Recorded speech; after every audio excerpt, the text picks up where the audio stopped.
ได้ลูก3คนมาสร้างครอบครัวเพื่อนกับบักใหญ่อีหลีบัดตะเบ็ดเพื่อนน่ะไหนบัดตะเบ็ดกับลูกเฮายังท่านขึ้นน่ะลูกอันเฮือนก็น้อยๆนี่ซ้ำนี่โดยบัดปุ๊บลูกเฮาขึ้นน่ะก็ได้เฮือนใหญ่รถรางได้หมดบัดนี้รถใหญ่ก็มีหมดบัดนี้ล่ะลูกเฮาสร้างครบสร้างครัวเนาะเฮ็ดสวนเฮ็ดให้บัดนี้ไปหาเงินหาคำน้ำพัวบัดได้เพื่อนชาติน่ะเขาปะมันได้ลูก3คนนั่นน่ะคอยจนแล้วบ่ได้แบ่งหยังมาให้น้องเพิ่นบ่น่ะเขาบ่ได้แบ่งหยังเลยนี่เขาให้แต่รถนี่เฒ่าแก่คอนำเฒ่าแก่ไปคอบ่แม่คนชนเผ่านี่เวลาเลิกกันนี่เพิ่นบ่ได้แบ่งสมบัติสมสร้างนํกันมาเพิ่นบ่ได้แบ่งให้กันบ่จ้ะแม่บ่ให้เป็นของผัวเบิดเลยก็แม่ย่ามันเว้าหยังมีหยังก็มูลแม่ย่ามันหมดมีหยังก็มูลแม่ย่ามันหมดแล้วข้อยก็จักสิว่าแนวใดลูกเว้าบ่เป็นเถียงบ่ได้แม่นแหละเฮาทุกข์ยาก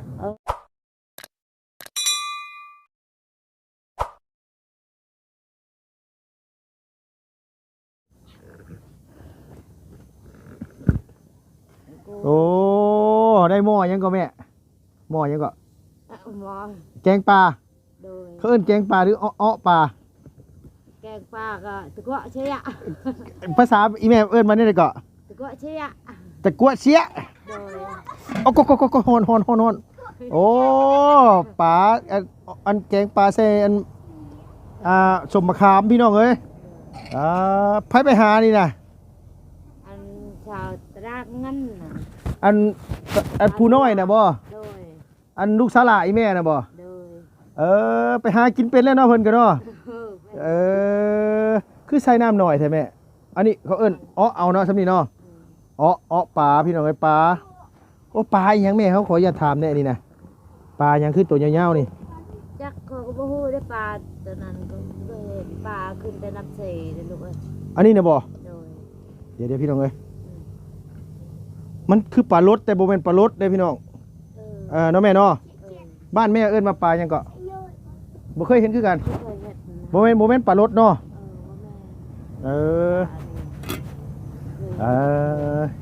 เอาลูกๆไปใส่เบิดใส่แม่มื้อนี้นะไปหมดอันเขาผู้นั้นนั่นไปอาบน้ำนางเพชรไปอาบน้ำแล้วอันว่าผู้น้อยก็ไปอาบน้ำคือกันมันเมื่อได้ช้อนได้มันก็ไปอาบน้ำเลยมาปะไว้ให้แม่เฮ็ดกินแล้วก็ไปอาบน้ำเลยนั่นก็ได้โดยเอาสบายดีเด้อแม่เด้อเอาพี่น้องเอ้ยสบายดีเด้อเบิดสุขุสุคนพี่น้องเอ้ยตอนนี้นั่งอยู่กับแม่ของน้องเพชรกำลังเฮ็ดกับข้าวแรงอยู่ไฟเฮือนแม่มีใส่อยู่บ่ต่อมาบ่ใส่ไฟเฮือนนี่นั่นแหละยังว่าน่ะอีแม่ต่อมาแต่เฮือนผู้อื่นบ่หรือว่าได้ต่อแต่เฮือนผู้อื่นอันนี้น้ำเบิ่งก็มันต่อแต่น้ำเฮือนผู้นี้ก็ออกแล้วลูกบ่มีเงินเสียมันแพงบ่หรือว่าได้น่ะมันแพงเอาตะกี้มันคือบ่ได้แพงบ่ได้บ่แม่บ่เขาเจ้าก็จมคือกันจมคือกันนั่นเขาก็บ่เคยได้ผู้รับเสียเด้อีแม่เป็นคนรับเสียบ่เอาบ่ได้เสียบ่ได้ออกน้ำกันบ่จ้ะคงบ่ได้เสียก็บ่ได้ออกน้ำกันได้แต่ใครบ่มีเงินแต่ใครขอออกน้ำเขาโดยแต่ใครนี่ย้อมใครบ่มีเงินก็ลูกเขาย้อมมันบ่ไหวมันแพงโพดมันออกอันนี้ก็เสียค่าไฟนะเสียค่าไฟไปต่อน้ำพอที่นี่ด้วยโดยค่าไฟยังแพงโดยมันขึ้นเจอค่าไฟผูกว่า100,000ผูกว่า300,000โดยมันขึ้นน้ำก็คือกันอยากหาข้าวกินแน่ลูกอยากเสียค่าไฟค่าน้ำแน่เอาอันนั้นแหละเฮาขมังอย่าปากลูกละแล้วประเทศอีกทีมเขามาเมื่อวานนี่บ่ที่ว่าจะต้มหน่อยกันว่าข้าวใส่หน่อไม้น่ะเมื่อวานบ่เมื่อวานนั่นแหละเมื่อวานเนาะโดยอันนั้นข้าวให้บ่ข้าวปลูกบ่ข้าวปลูกเอามาตำเอามาตำแหละมันบ่พอโดยก็เลยต้มใส่นี่ต้มใส่ไว้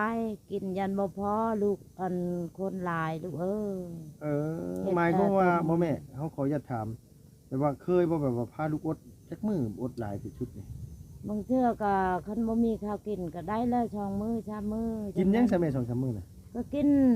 บางเทื่อก็ห้าในนี้แหละห้าหน่อไม้หน่อหมอกก็แกงหน่อไม้กิน กิน โดย พอนอนหลับ ก็จักนอนรับก็บ่รับแล้วลูกเอ้ยคือว่าอันแหละบางเทื่อก็น้ำตาตกคิด หน่อย ไปคิดมาก็จักนั่นน่ะเอื้อน้องก็บ่มีจักสิประคอน้ำไผโตก็บ่มีเอื้อน้อง คือว่าอันแล้วทุกข์ยากไผจะเฮ็ดลูกเอ้ยคนว่า โดย คนห่างคนมีจะผู้ใดก็อยากเอิ้นเอ้ยน้องอันนี้ทุกข์ยากไผจะเห็นโต โดย กะละประคอน้ำข้าวก็เฮาบ่กล้าอด น้อย นี่แหละหาหน่อไม้น้ำมอกผ้า เอา ลูก อันว่า นี่ อีแม่บ่ได้มีพี่น้องมาสิอยู่บ้านนี่ บ่มี บ่มีเลย โดย เออ บ่มีพี่น้อง โด อยู่ ย น้ำระบ่าวนี่ระบ่าวก็ตายแล้วมาเชียร์แต่ดนแล้ว อืม แต่ปีกายนี่ อันนี้นี่แม่บ้านเกิดเมืองนอนอีแม่อยู่นี่เลยบ่หรือบ่แม่น บ่แม่นแต่เฮาไปอยู่น้ำระบ่าวซื่อๆแต่บ้านเกิดหนาวพุ่นอยู่บ้านชะอีพุ่นพ่อแม่เฮาตายอยู่บ้านชะอีพุ่น อยู่บ้าน บ้าน สะอี โดยบ้านชะอีพุ่นก็อันนำมาเฮียงอันเด้ โดย มาเฮียงพุ่น อยู่บ้านสะอี โดย อ๋อ นั่นแหละบ้านเกิดแม่ โดยแล้วมาได้ผัวอยู่บ้านไหนแม่ได้มาได้ผัว อันผัวเฮา โดย ผัวเฮาผัวนะเอาผัวแต่น้อยพุ่นเอาผัวอยู่บ้านสมูนพุ่น อ๋อแล้วแม่น่ะไปย้ายจากบ้านสะอีมาไปอยู่บ้านสมุน โดย ไปอยู่บ้านสมุนแล้วบัดนี้แหละผัวถ้าพ่อแล้วตาย เออ แล้วแม่ก็เลยมาย้ายมาอยู่น้ำบ่าวอยู่นี้ โดย อันดินนี่ดินของแม่เองบ่นี่นะ เด่นนี่ก็เด่นระบ้าวให้ตะกี้ให้ละระบ้าวนี่ระบ้าวว้าวนะแม่ว่าหลานเอ้ยเจ้าอย่าอยู่บ้านชะมูลเจ้าบ่มีอายน้องไปอยู่นี่ระบ้าวยังอยู่ก็ดินดอนตอนยามมีเจ้าอยากเฮ็ดชวนเฮ็ดให้มีลูกลูกเอ้ยว่า โดย เฮาก็ดีใจแล้วคันระบาวว่ายังให้ดินดอนตอนยาเฮาก็เมื่อ โดย เอาเมื่อบัดนี้ปุ๊บเฮาเมื่อแล้วเห็นลูกเฮาลาย มันปีนทั้งไม้อีกระบาวเฮาบัดนี้ดินดอนตอนยามันก็บ่ให้อีกเฮาอันนี้ดินนี่เห็นเฮาได้นี่ก็ยังเฮาว่าควมได้ลูกเอ้ยเบานำระบาวคอยเรื่องยากอันนี้ดีแต่ว่าเฒ่าแก่โจน้อยบ้านนี้สงสารเฮา เห็นดูโตน เขาต้นนะยัง น้อย เขาชอกันนำระบ่าวเขาก็ว่า โอ้จะเว้านะได้ตะกี้ว่าเจ้าอยากให้ล้านบัดนี้จะเปลี่ยนทางใหม่ล้านสิอยู่บ้านใดบัดนี้เอาดินดอนตอนหญ้าล้านบ่มีบัดนี้เจ้าไล่ แบ่ง ล้าน ให้ นี้ เนาะ อันนั้นแหละเฮาจังได้ดินนี่นะลูกเอ้ยเต่ายากขนาดเฮา โดยคือแบบว่าเฮาย้ายมาตะกี้น่ะแม่น่ะมีลูกอันที่มาเนี่ยได้อยู่บ้านสมุนบ่ทุกคนบ่หรือว่ามาได้อยู่พี่นำแน่ ได้บ้านสมูลหมดลูกเฮา อ๋อ 7คนเฮาได้ ยังเหลือยังจักคนซุมื้อนี่ ยังหมด7คน แต่ละคนได้ใช่แม่อยู่นำแม่ปัจจุบันนี้อยู่จักคนก็ อยู่น้ำเฮาก็ยัง5 คนบัดนี้เอาผัวชองแล้ว อยู่บ้านไหนเพิ่นเอาผัว ผู้เอาผัวอยู่เวละอันผู้หนึงก็ยังทันแต่งลูกเอ้ยย่าย้อนเขาเฮาเห็นเขาเฮาทุกอยากนี่เขาบ่ได้แต่งเขาตัวเขาต้มเฮาบัดนี้เอาบ้านกะลกก็ยังเขาบ่ได้แต่ง อยู่บ้านกับลูกนี่ลูกสาวแม่อยู่บ้านกับลูกกับผู้หนึง อยู่บ้านอยู่วิละคนหนึง โดย ทั้งยังบ่ทันได้แต่งจักคนเขาไปสร้างครอบครัวเขา การเป็นอยู่เพิ่นเป็นจังได๋แม่เพิ่นพออยู่พอกินอยู่บ่อันลูกสาวน่ะติดตามอยู่บ่ พอกินพออยู่ก็แม่นความละอันคือ โอ้ ว่า แม่แห้งไม่ เขาอยู่นำผู้ย่าก็แต่ลูกก็อยากฮักอยากแพงอยู่คือเฮาทุกอย่างอยากให้อยู่ลูกแต่เขา มันกินได้บ่แม่มันใหม่ใช่น่ะ กินได้ตามเขาก็กินข้าวแม่ก็แล้วเท่าเลยนี่ให้กินให้เขา โดยเดี๋ยวคือเขาน่ะอันนั้นน่ะคือเขาหากินหาอยากของเขาเองเนาะมุมครอบครัวไผมันแล้วเนาะคือน้องเพชรนี่สาวเพชรนี่เรามีลูกนํกันกับผัวแล้วจะคนแม่ขออย่าถามแม่ อัน3 คน แล้วเพื่อสาเหตุเพิ่นเป็นหยังคือได้ปะได้ห่างกันน้องเพิ่นคือยังบ่ได้ใหญ่บ่ได้อายุยังบ่ได้หลายปานใด ปะนี่ปะอันแต่พวกมันปะมัน แต่พวกมันปะติดผู้ชาย โอ้ยโดย ติดผู้ชายบ้านในลาแม่ย่ามันว่า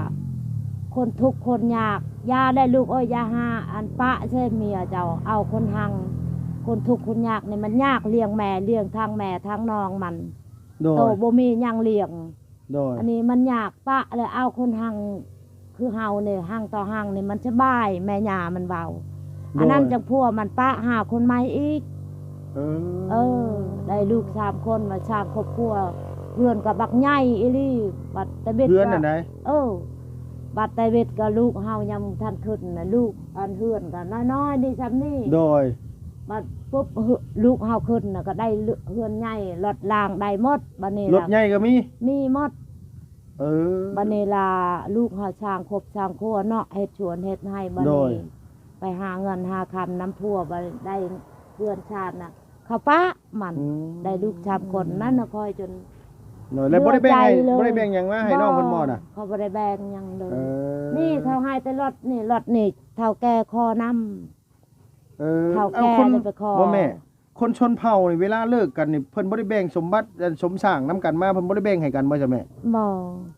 ให้เป็นของผัวเบิดเลย ก็แม่ย่ามันเว้าหยังมีหยังก็มูลแม่ย่ามันหมดมีหยังก็มูลแม่ย่ามันหมดแล้วข้อยก็จักสิเว้าแนวใดลูกข้อย เว้าบ่เป็นเถียงบ่ได้ แม่นแหละ เฮาทุกข์ยาก เขาข่มเหงเอา ก็แม่น เออ อันนี้เฮ็ดไรรถนี่ล่ะอ้างว่าเฮาอ้างเฒ่าอ้างแก่เว้าให้คอย น้อยแล้วน้องทั้งสาวเพชรก็มาแต่โตแล้ว ลูกเขาก็เลี้ยงเองเขา แม่น เขาบ่ให้เอามานำอีก อืบ่ลูกนี่ก็คือกันเขาเว้าเฒ่าแก่เว้าในนี้สมมุติว่าลูกเด้อคันว่าอยู่นำแม่มันคันแม่มันบ่มีเงินมีคำเนาะสมมุติมีเฮือนมีชานเจ้าอยู่นำแม่มันก็ได้บัดนี้แม่มันบ่มีหยังเด้ โดย อยากเลี้ยงลูกก็บ่กลม โดย เฮือนชานก็บ่มีเขาอยากกินก็บ่มีเงินค้ำก็บ่มีก็ไปพากให้ผัวมันเลี้ยงช้อยนั่นน่ะบัดใหญ่มาเทื่อหน้าล่ะ ลูกว่าอยู่คิดอยากเมื่ออยู่แม่ก็เขาบ่ได้ติหยังนั่นอันนี้ยังน้อยก็ให้ผัวมันเลี้ยงช้อยให้แน่นั่น โดยว่าง่ายก็คือทั้งเฮาก็สิเอามาเอาหลานมาเลี้ยงก็ยันเลี้ยงบ่กุ้ม แม่น ยันบ่มีเงินส่งเสียห้ำเฮียน โดย เออ นั่น แต่ตอนเพิ่นบ่มีนี่แต่เพิ่นบ่ทันได้หังได้มีก็เพิ่นก็บ่ได้เล่นผู้สาวเนาะแม่เนาะพอเพิ่นมีเนี่ยก็ติดผู้สาวใหม่ เต็ดผู้สาวใหม่นี่เอาแล้วเด้ เอาแล้ว อยู่นำกันแล้ว อยู่นำกันแล้วอันนั้นลูกคอยเห็นเขาว่าเป็นหยังอะเผ็ดบ่ปากบ่หวาวมันเหงามันคิดฮอดเฮือนแน่ค่ะว่าอดเอาคนบุญเจ้าเทื่อหน้าลูกเอ้ยเจ้าก็ได้ใหม่อันนี้อย่าปะให้เขาเจ้าจะต้องอกใจค่ะว่า น้อย หาช่างผู้ใหม่อีก น้อย ก็เทินว่าวัฒนาเจ้าลูกเอ้ยบุญวัฒนาเจ้าเทื่อหน้าคันบุญเจ้าจะมีคันบาปกว่านี้ก็ย่าค่ะว่า น้อย เบิ่งเฮาแม่นี่ตะกี้บ่แม่นเว้าหาเอาพ่อมันเฮามีอยู่เฮือนชานมีคือหมู่อันหยังก็เฮาบ่ได้อึดบัดนี้ปุ๊บพอมันตายบ่มีหยังคือนี่วัฒนาเฮาลูกเอ้ยพ่อเขาเจ้าพ่อทั้งถ้าพ่อรัสเซียแล้วทั้งเฮือนอีแม่นี่กับปู่ย่าเอาคือกันบ่ โดยเอาหมดแล้วก็ย้อนเขาเห็นค่อยบ่มีหยังเด้ลูกเอ้ยเฮาน้องก็บ่มีก็เขาสิยานหยังคันเฮามีอ้ายมีน้องมีพ่อมีแม่มันหยังก็ชุดนะหมดคงว่าผัวเฮาเสียแล้วเด้ โดยแม่น บ่แม่นเฮาสิเลือกเฮาก็เรื่องไว้จากเมื่อแต่ผัว โดย มีเรื่องมีรายแม่นค่ะเอา โดย อันนี้ค่อยผัวค่อยตายปะ โดย ค่อยเฮ็ดได้ใด อันนี้เขาคิดว่าเฮาบ่มีพี่มีน้องมีป้ามีลุงเนี่ยเขาญาติเอาเลย ญาติเอาเลย อันนี้ก็เห็นมีเฮือนนี่เฮือนเช่าอันใดเฮือนเก่านี่ก็ โดย ย้อนเฒ่าแก่เว้าซอยได้ก็ว่าเฮือนนี่เจ้าสิเอานั่นได้เฮือนนี่ลูกมันสิอยู่บ่อนใดเอาดินดอนตอนยามมันบ่มี ลูกมันใหญ่มาเทื่อหน้าเด้มันสิอยู่บ่อนใด โดย มันลูกมันยังมันทันสร้างครบสร้างครัวหาเงินหาคำยังบ่เป็น โดย นั่นได้ค่ะต้องยอมเขาให้เฮือนเก่านั่นได้ลูกเอ้ย เสาเก่าอันนี้เนาะ โดย มาตั้งไม้ก็เฮ็ดช้าพี่น้องเอ้ยฝนตกมาจนบ่มีหม่องอยู่ ก็แม่ หัวเบิดเนาะแม่เนาะตอนแบบนั้นเวลาเพิ่นญาติเอาเสียใจบ่แม่ถามความรู้สึกแบบเวลานั้นน่ะแบบเสียความรู้สึกบ่ เสียใจลูกเฮ็ดโดยไงว่าเฮาสร้างสมสร้างกับผัวเฮามาเนาะแม่เนาะ แม่นแหละ มาตกรุ่นลูกอีกพี่น้องเอ้ยชาวเพชรแล้วก็เลิกรากับผัวก็บ่ได้หยังมาน้องเพิ่นได้รถจักรคันเดียวรถจักรคันเดียวกับรถจักรขี่ห้างซ้ำมันน่ะ ตอนนั้นตอนลูกหาปะกันกับพ่อผัวมันเฮาจนตกใจเลยลูกไปใช้ก็บ่ได้ออกใช้ก็บ่ได้จนให้ตลอดกินข้าวมื้อนึงแต่เช้าจนฮอดค่ำมื้อนึงเฮากินข้าวบ่อยากกินเลยข้าว มันกินบ่ลง กินบ่ลงเลยเฮาตกใจย้อนหยังคิดเพราะหมู่เฮ็ด ย้อนเฮาทุกข์ยากแน่เฮาบ่มีอายบ่มีน้องเขาเฮ็ดนั่นใด โด ก็ ย เฮ็ด บ่ได้คิดเห็นโอ้โห เออ กันเลยเนาะ เขาอยากปะมื้อใดก็ปะอันนี้คือกันลูกเฮาอยู่เวลาก็เฮาได้ยินเขาว่าอยากปะคือกันนั่นนี่ ผัวได้จากปะน่ะ อันนั้นน่ะเขาอย่าไปจอบมืออยากได้เงินนี่ยังทันได้เงินแล้วอย่าเฮาอย่าลงจอบไปอยู่เวลา เดี๋ยวไปเบิ่งอยู่วิระ มันถือพาแน่เขาว่า ถือผ้าพร้อม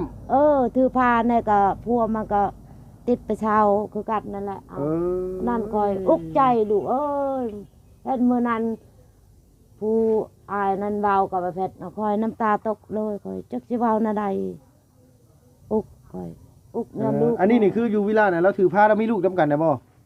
มีลูกนํกันน่ะ จักคนแล้วน่ะ อันนั้น2คนแล้วลูก น้องสาวเพชรหรือเอื้อยสาวเพชร น้อง น้องสาวเพชรคือกัน เด้อ เออ ผู้อยู่บ้านกะลกก็คือกันน้อง น้องไอ้เพชรคือกันนั่นก็ อืม อืม ผู้ก็อยู่กะลกคล้ายๆ ทั้งที่แบบ แม่ ว่าเอาไปเลยทั้งสิฮักแพงกันบ่ได้แต่งได้แปลงก็แฮงดูแลเขาให้มันมีกินมีอยากเนาะแม่เนาะว่าง่ายๆซะแบบว่าหนึ่งมากอะอันย้อนความทุกข์ความยากความลำบากพี่น้องไปสั่งไปสานํกันมีแล้วก็กินอิ่มนอนอุ่นเลยทั้งที่แบบว่าหาสมสร้างซอยเรือกันแนวมันสิเจริญขึ้นนี่บัดไปติดผู้แซ่บผู้สาว ติดไปเชฟไปเช้าเจอเขาบ่ได้ย้ำบ่ได้แย่งหยังละเขาคิดว่า เอ้ยสิยานหยังนะพ่อแม่มันบ่มีนะมีแต่อายมีแต่แม่มันก็บ่มีปัญญาหยังนะเบิ่งเฮือนสิอยู่ก็บ่มีข้าวจะกินก็บ่มีอยากปะมื้อใดปะอยากทิ่มมื้อใดทิ่มนะลูกมันนั้นเขาคิดนะลูกแต่ว่าน้องก็เป็นคนคือกันเป็นมนุษย์นํกันมีแขนมีขา ก็แม่น มีเลือดเนื้อจิตใจคือกันอันนี้แหละพี่น้องไอ้คนเฮาสิเฮ็ดหยังก็ตามแต่สิ่งหลักๆนี่คือเห็นอกเห็นใจกันดูแลเบิ่งแย่งกันคันว่าคันฮอดเวลานั้นคันเลี้ยงบ่ได้อีหลีรอนี่หนึ่งมาเฮาบ่อยากให้เอาลูกเฮาว่าเนาะแม่เนาะ แม่ บ่มีลูกบ่มีหลานติดมานี่มันสบายอยู่นะบอกง่ายว่าคันน้องมาแบบว่าคือมันว่าปะห่างกันแหละมาแบบว่าโดยที่แบบว่าบ่ได้มีลูกติดนะมันมีคันมีลูกติดมาแฮงลำบากนะเฮาว่าเนาะ แม่นลำบาก คือสิได้สุขครอบครัวชุบเจ้าก็บ่ได้สมบูรณ์ปานใดแบบว่ากินมื้ออิ่มมื้อพี่น้องเอ้ยว่าง่ายซะบางมื้อก็อดมื้อคือแม่เราได้กินข้าวคาบเดี๋ยวเมื่อวานนี่มาน่ะเราต้มข้าวใส่หวาย ขอกินคับหนึงอิ่มเลยนะบ่ได้กินหลายเฮานี่แหละ ที่จะจ้อยนี่ขาดสารอาหารมาจากแม่เจ้าจ้อยแบบนี้แต่ไหนมาบ่หรือว่านี่ใด ข้าย้อนก็จ้อยเฮาอดข้าวอดน้ำนี่บ่อยากกินเลยนะมือก็เฮาคิดนี่บ่อยากกินข้าวน้ำจำปาเลยล่ะกันมือคิดอุกน้ำลูกนี่ย้อนหักแพงลูกนี่นางเขาว่าลูกคันเฮาตายก็ตายคิดย้อนลูกนี่ย้อนหักแพงลูกนี่คิดว่าลูกนี่จะเฮ็ดอะไรคิดอะไรให้ลูกได้มีคือหมู่นี่เฮ็ดมีเฮือนมีจานอุกนั่นแหละค่อยคิดกูบุญก็วายอยู่ชักชนบุญวายอยู่ผู้นี้แน่ผู้นั้นแน่เอาเงินผู้นั้นแน่โอ้ยนั่นแหละเอาลูกชายแม่นี่ยังไม่ได้แต่งงานจักคนบ่ บ่ ลูกคนกุ๊กก็บ่ยังทันแต่งเนาะ ยัง มีผู้นั้นได้ซอยหาเลี้ยงกันเนาะ เขาก็หาตามภาษาของเขาได้เนาะแม่เนาะวัยรุ่นนี่พี่น้องเอ้ย แม่นจักสิเบิ่งได้สำใดปกติเขาเจ้าดอกแต่ว่าคือสิแลไหนน้ำใช้ก็นี่ก็คืออันทั้งสะเพชรเนี่ยเราก็บ่ได้มีน้ำใช้เด้อพี่น้องน้ำอาบน้ำนี่อีแม่ก็บ่ได้มีเนาะแม่เนาะ บ่มีอันนี้แม่นว่าลูกเติกค่ามันเมื่อนี่เฮาก็ใช้มันแหละไปหาเงินหาคำได้แต่มันได้กินข้าวกินน้ำก็ใช้มันนั่นแหละกินย้อนมันโดยตัวทั้งนั้นได้หยังมาแล้วบาดที่นี่เทียนโอ้ยใส่เบิ่งมาเบิ่งอยู่อ้ายมาทางพี่โดยโอ้ไปหาใส่ยังมานี่อ้ายนี่แหละอันมายังอันนี้ไปใส่วางร้านบ่ใส่เบ็ดเอาใส่เบ็ดเอาเขียดน้อยจ้ะมันตายนี่น้ำเบ็ดมัน ยัง แต่เบ็ดยังติดอยู่ท้องมันอยู่บ่มันก็อันซบมันออกมาก็บ่ให้มันกินเลิกเบ็ดอันนี้แบบคือเขาใส่อยู่หั่นแหละเขาดึงออกมาเลยเขาย้อนเข้าไปเลยเขาใส่เอาขึ้นมาเลยโดยเฮาก็ญาติลูกเอ้ยญาติบ่แม่เจ้าญาติเขาก็บ่ได้กินเนาะแต่ว่าอันมีคนกิน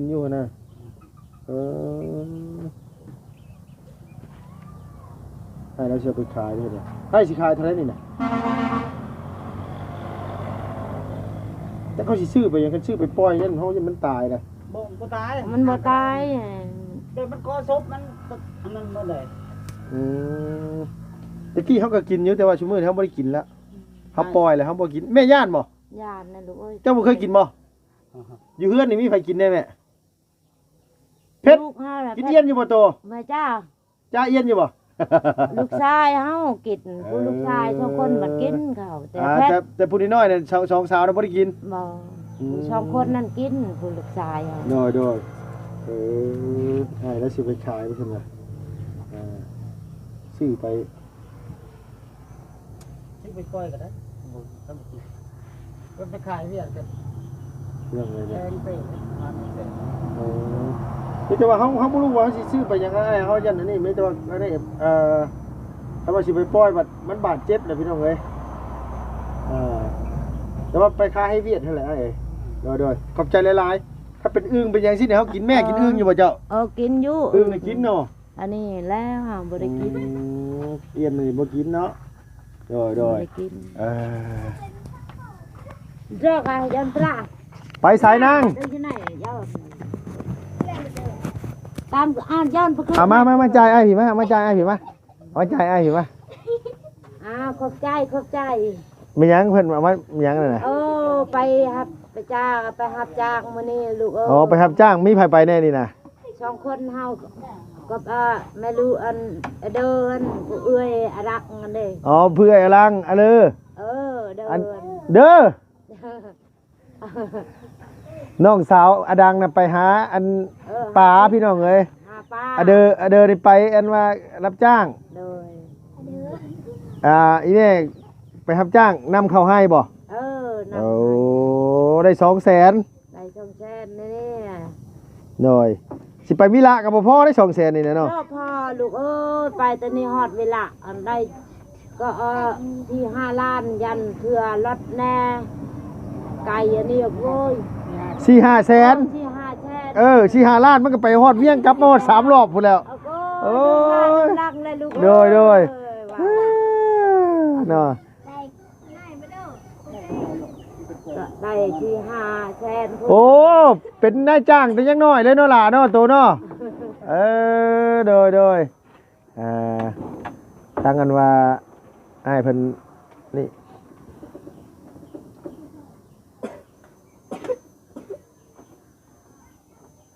ไปแม่ไปเฮาสิเอาอันนี้ให้ไปอันไปเอามาม่าไปโอ้ไปพี่น้องเอ้ยเอามาม่ามาให้อีแม่เราก่อนถุงกับบ่มีใส่มาม่ากับมาม่าอันว่ารสสมซ้ำบ่รู้ว่ากินได้อยู่บ่แม่เอ้ยในน้อย2คนน่ะคือสิกินได้อยู่ดอกโดยเอาเด้อแม่เด้อเจ้าอ่ะโดยพอให้น้องกินผู้น้อยๆก็ดุแท้ๆได้พี่น้องเอ้ยผู้น้อยๆก็ไปหาอยู่หากินแต่ว่าบ่เข้ากล้องเนาะแม่เนาะลูกสาวเจ้านี่มีสาวเพชรผู้เดียวเข้ากล้องเนาะกับอ้ายเพิ่นนั่นแหละพี่น้องเอ้ยโดยเอาแม่อยู่ดีมีแห้งได้อฉันเด้อเอาสบายดีเด้อเจ้าโดยโดย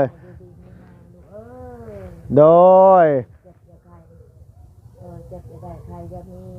ความเรื่องนั้นจะมีต่อไปลำให้รวย โดยเจ้าปะย่ามมันล้มมาหมกม่วงสิล้นบุล้นแซ่บบ่แม่มึงไงพี่น้องเอ้ยสุกฝุ่นสุกข้าต้นอยู่พูหมกม่วงกระสอเนาะพี่น้องตามอยู่จักรที่เนี่ยมาถือเอาโบ้ยหางกินกับไรโดยเอาน้องพี่น้องเนาะสำหรับคลิปนี้ก็พอดีว่าลุงพี่น้องเอ้ยให้เบาเสียงมันพาไปเอาอันว่า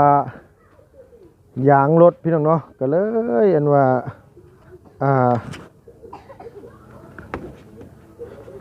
เอามาแล้วบัดอันยังคือแบบอีกบ่ล่ะพี่น้องเหรอมันอยู่บ่ล่ะมันแม่นบ่ล่ะพี่น้องเนาะแล้วยางรถหัวเนาะเอามีแต่ว่าตามนั่นแหละพี่น้องมีจังได๋ก็